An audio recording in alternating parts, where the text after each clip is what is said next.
right, good afternoon, everybody. My name is Kevin McMahill. I'm the Sheriff of the Las Vegas Metropolitan Police Department, and we are collectively here this morning to give you an update on the Cybertruck explosion at the Trump Hotel on Las Vegas Boulevard yesterday.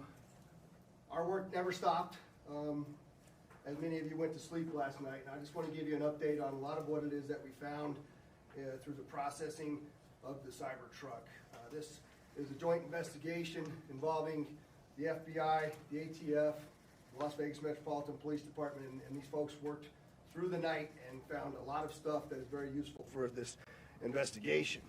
As you look at this Cybertruck here, we had to transport this down to our fleet services so that we could really get through this thing. And I remind you that the subject inside wasn't able to be removed for a very long period of time because he was burnt beyond recognition. And so as we continue to move through this, I'm going to talk a little bit about his identity and what we believe, but I would like to highlight a couple of things that the teams found inside of the Cybertruck that are useful to the investigation. And that first and foremost is a military identification. We also found a passport. We found a Desert Eagle 50 caliber semi-automatic pistol. And if you'll notice on a lot of these guns that we're going to talk about here, they're almost just burnt beyond recognition as well. There's a SLR model B30 semi-automatic firearm, number of fireworks that were still in the vehicle that had to be removed. Notably, we found an iPhone and a smartwatch, and then several credit cards were also in the name of our subject. Our subject is 37-year-old Matthew Livelsberger. He's of Colorado Springs, Colorado, born July 22nd of 1987. Now, as you'll see here on a picture of his driver's license, let's see, the question really still remains for me, and I know that there's a lot of you folks in the media that are identifying this person as the person in our vehicle. As I mentioned to you already, his body is burnt beyond recognition, and I do still not have confirmation 100% that that is the individual that was inside of our vehicle.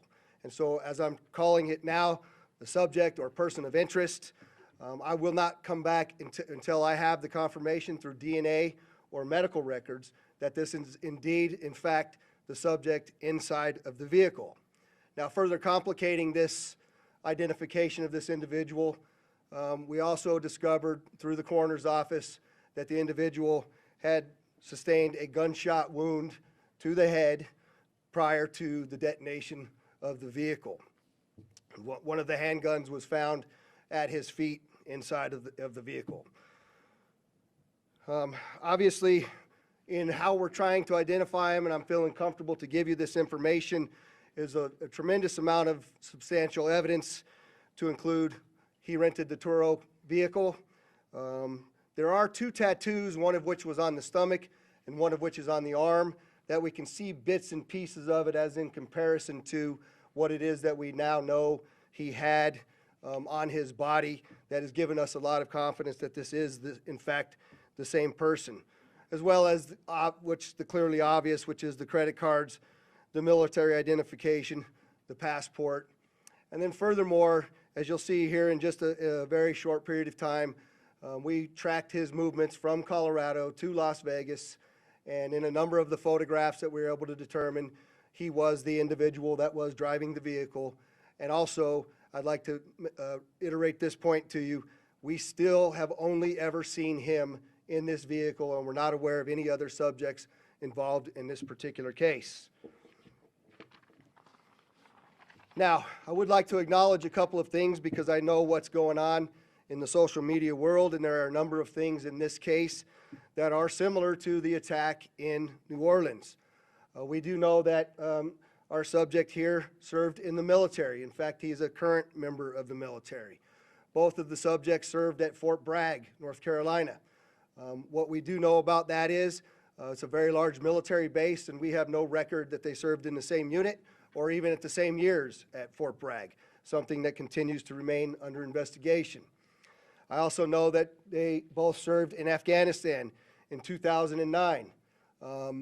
We don't have any evidence that they were in the same province in Afghanistan, the same location, or the same unit. Again, something else that remains under investigation. And we also know, of course, that they both used the rental company Turo to rent their vehicles. As far as his military background, it's been confirmed by DOD that he was indeed in the United States Army. He was also a Green Beret operations sergeant who spent most of his time at Fort Carson, Colorado, and in Germany. He was on approved leave from Germany, where he was serving with the 10th Special Forces Group. He was also previously in the National Guard and the Army Reserve. I'd like to point out to you that through exceptional joint investigative effort, we've gotten to a place where we believe we can show you his route to Las Vegas from Colorado, and Carlos will put up the map there for you. And we know that he rented the Cybertruck in Denver on December 28th. We tracked his movements through the Tesla charging stations to Monument, Colorado on December 30th. On the 31st of December, the truck was charged in Trinidad, Colorado, Las Vegas, New Mexico, and Albuquerque and Gallup, New Mexico. On January 1st, the truck was charged in Holbrook, Flagstaff, and Kingman, Arizona. We last tracked the truck in Kingman at 05:33 yesterday morning. The truck was first spotted in Las Vegas at 7:29 a.m. yesterday. And Carlos will pull up a picture of the truck pulling onto Fashion Show Drive here. And that picture was observed at about 7:34 a.m. We know that he pulled into the Trump Valet, and I believe we have a video of that. You can see the Cybertruck highlighted there.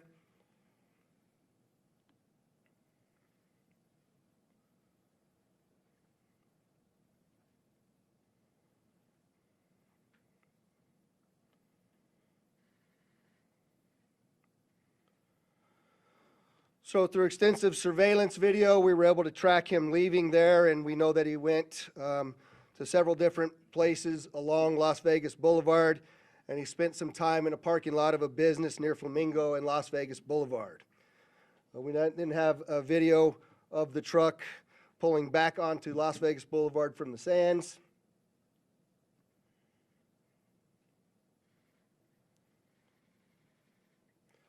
See that there? That's north on the boulevard from Sands at 8:39, where he then immediately heads to the Trump Hotel, pulls into the valet area, and as of course you all know, the explosion occurs within 17 seconds of his arrival at the valet. There's some additional investigative updates that are going to be provided to you by a couple of the other speakers here, the first of which will be our special agent in charge of the FBI local office, Spencer Evans. Spencer?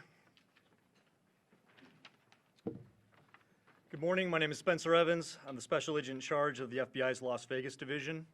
As the sheriff mentioned, we've been working through the night with our partners, the Las Vegas Metropolitan Police Department and other agencies, to gather all the facts and determine a motive to what was initially reported to the FBI as a bombing incident, to which our special agent bomb techs and others responded.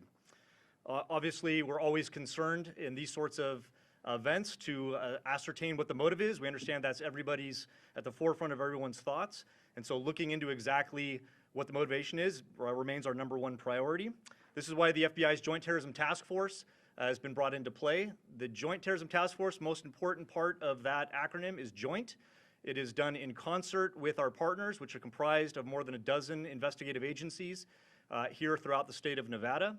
We've been working hand in glove, side by side, tirelessly to determine, is there any ongoing threat to the public, to identify the subject, to determine any potential connection to other events going on in the world, most notably in New Orleans, and then obviously to determine if there's anything else that we need to be tracking down. At this time, as the sheriff's pointed out, we feel that the subject has been identified, although not conclusively, waiting for DNA evidence on that front.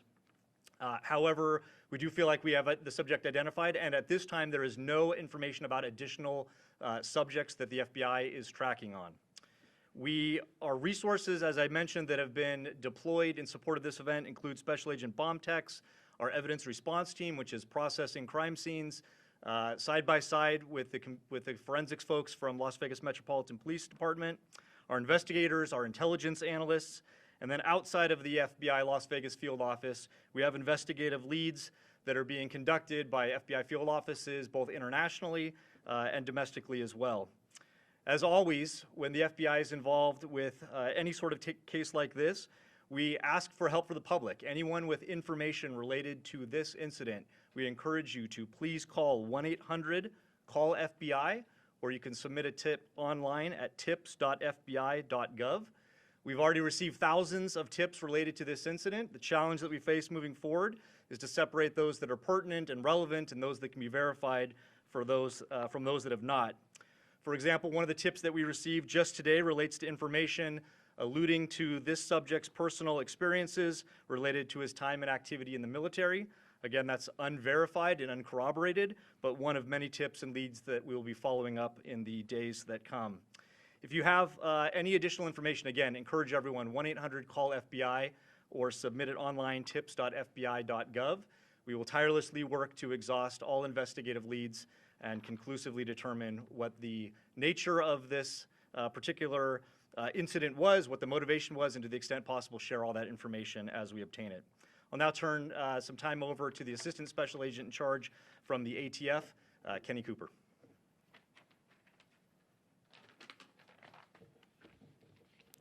Good morning, everybody. My name is Kenny Cooper. I'm the Assistant Special Agent in charge of ATF San Francisco Field Division.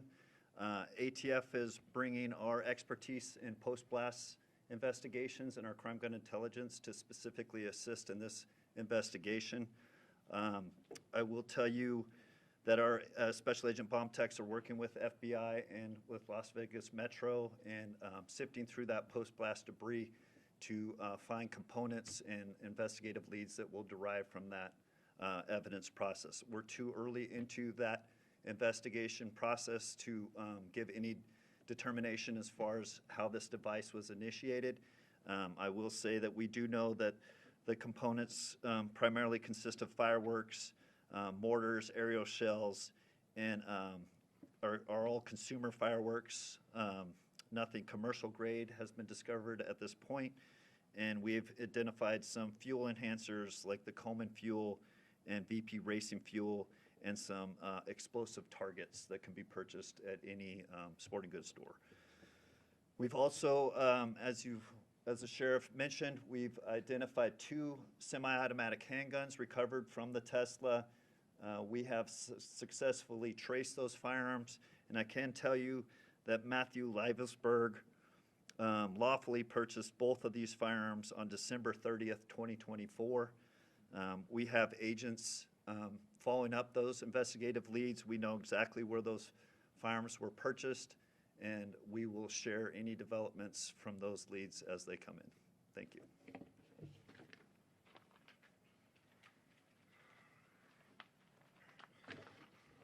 We also have the Clark County Fire Chief here, John Steinbeck, and he didn't have any additional updates, but if there's any questions in regards to what the fire department did during this, he's here to answer those questions as well. With that, I'd just like to say before I take a couple questions from all of you, you'll notice that we're not releasing information that we haven't corroborated and verified. We're very well aware of all of the things that are going around on social media. But that's just the way we're going to conduct this investigation. We're not putting it out until we can tell you for a fact what information it is that we're putting out. And so we're going to continue to do that, but I'm also confident to tell the Las Vegas community and this great nation that we don't believe there's any further threat from this subject or anybody associated to him here in Las Vegas. With that, Denise, I saw you had your hand up. If you could just identify yourself, please. Sheriff Denise Ross from Channel 3 in Las Vegas. Did this suspect have any other connection to Las Vegas? Had he ever been here before or any reason to be here? So the question was, did the subject have any ties to Las Vegas, or had he ever been here before? I do believe we had one instance a number of years ago where he stayed at a local hotel, but we're still trying to verify that information as well. Sir? David Charles, KLAS TV. There was, you have a gentleman in a Cybertruck Trump hotel. There's information that the FBI was in Colorado Springs last night, possibly at this gentleman's home. Any information about why? I think I'll let Spencer answer that question. Yeah, so as I mentioned, the motivation at this point is unknown.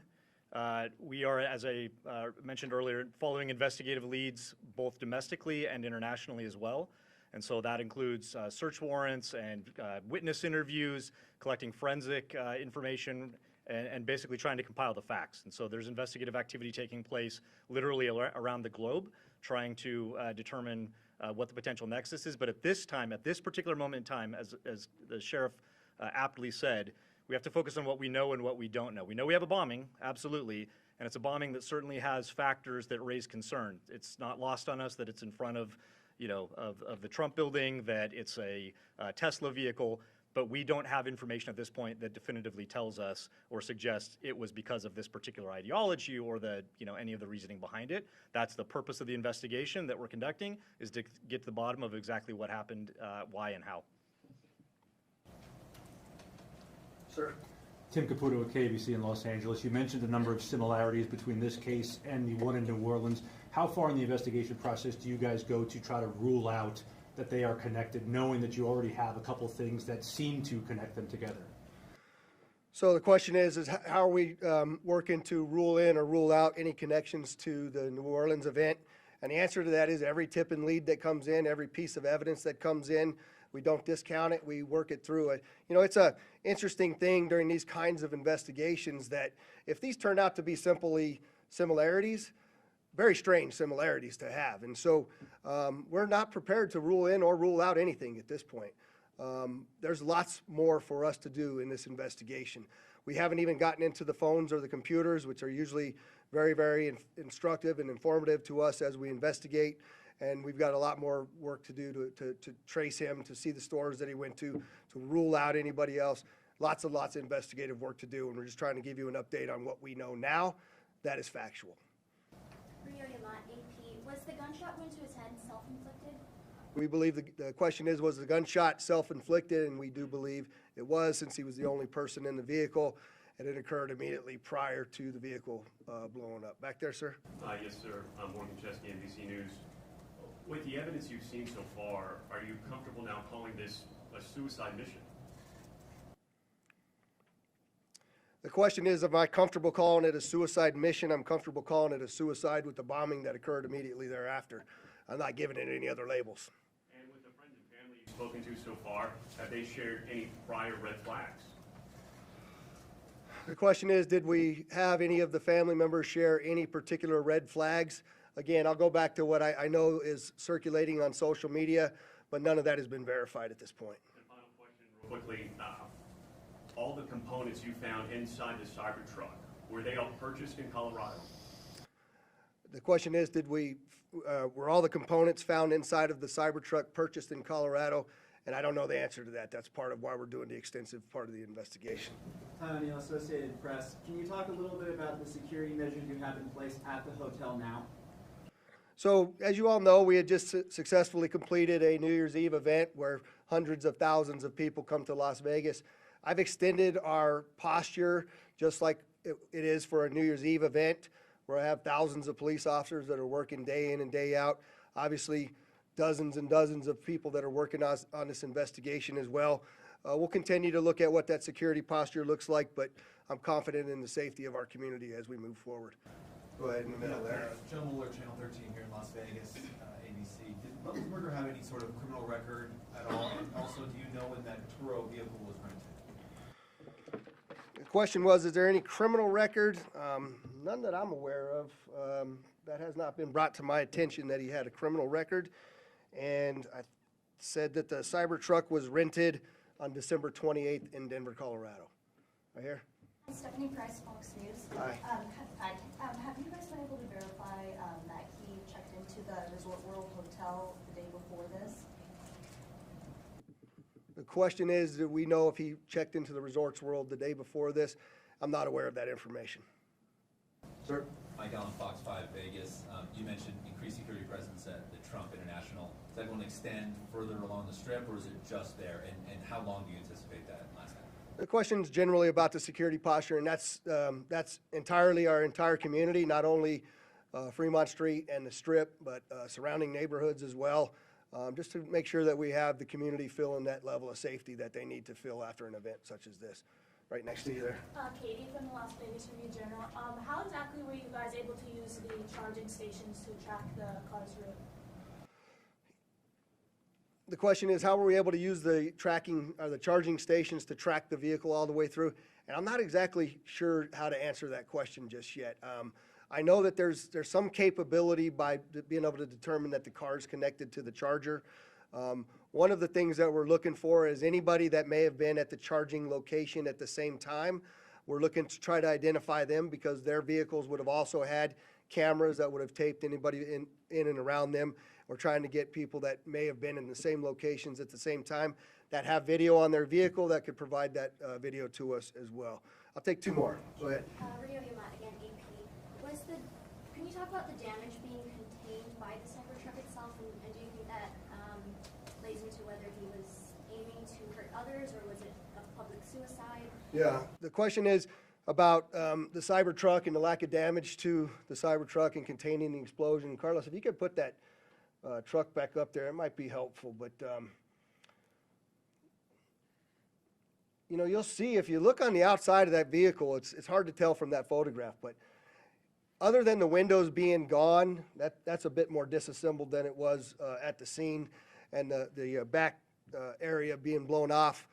There's no evidence of physical damage to the sides of that vehicle. And so the explosion that was in that vehicle sort of vented out and up, but it didn't even damage the glass doors at the trunk. So I'm not sure what that means. I also know that there's a number of unexploded pieces of the things that he had inside of that vehicle, and so I just don't think that it was done as well as he was expecting it to be done. But go ahead. Sofia Rodriguez with Univision Vegas. I was wondering, were you able to recover the video from the Cybertruck, or was that destructed? So the question is, are we able to recover the video from the Cybertruck? And many of you may know that those Cybertrucks contain a tremendous number of cameras. Again, Mr. Musk has sent out a number of his folks that will be arriving here this afternoon with the intent to try to capture the part of that captured all of the video from inside of the truck. Sir? Just quickly, you had mentioned a number of the components in the back of the truck that did not go off. Maybe this is a better suited question for ATF, but when it comes to the rudimentary nature of the bomb, I think we mostly think of a bomb that is connected. This seems like individual kind of incendiary and combustible components put together. Can you speak to how you think this is a bomb, or was it just several pieces of things that might blow up and might explode that were just lit and gone off at the same time? Yeah, I'll tell you, it does appear that it was, I just want to be careful with my language here, but the level of sophistication is not what we would expect from an individual with this type of military experience. That most of that, the materials inside that Tesla were fuel to help fuel a greater explosion. But it's too early to answer any question as if there was sophisticated connectivity to those components to make it ignite in the way that it did. All right, there was one last hand over here. I'll take your last question. Or maybe this is for Special Agent Evans, Mike Carter, Newsmax. Any idea if the suspect has been in touch with any outside terrorist groups? Has this investigation extended globally? The question is, do we know whether the subject's been in touch with any outside terrorist groups, or if it's been investigated globally? And Spencer, you want me to? Okay. So the question about whether it's being investigated globally, absolutely. Like I said, we're running down investigative leads around the world. No information that we're aware of right now that connects this individual to any terrorist organization around the world. But that's obviously the thrust of the investigation, is ruling out that there's any sort of terrorism nexus, and then again, getting at what the ideology is. We appreciate you all coming, and we will be back before you when there's substantial updates to provide to you. Thanks for all your great work.